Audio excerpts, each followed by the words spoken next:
In Mortal Kombat 1, Tarkat is introduced as a contagious, incurable illness that causes severe physical mutations, the development of jagged teeth, facial disfigurement, bone-like blades emerging from the arms, and eventually loss of higher cognition.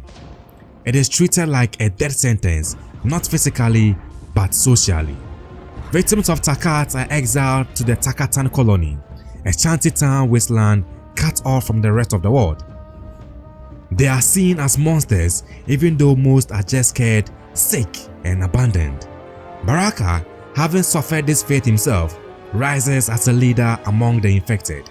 He tries to instill dignity and order in a place filled with despair, even while grappling with his own transformation. This disease, then, is not just a mutation mechanic, it's a metaphor. Let's talk about the allegory.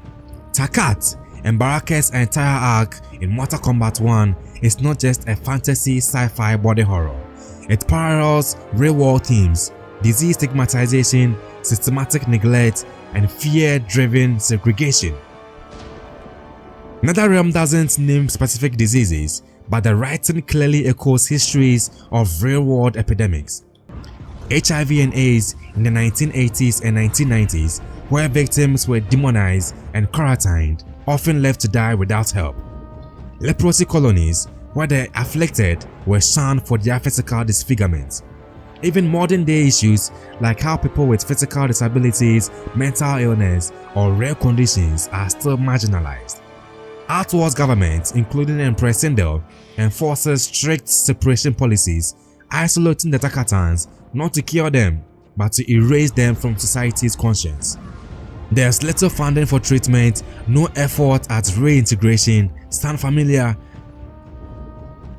Baraka represents the dehumanized outcast.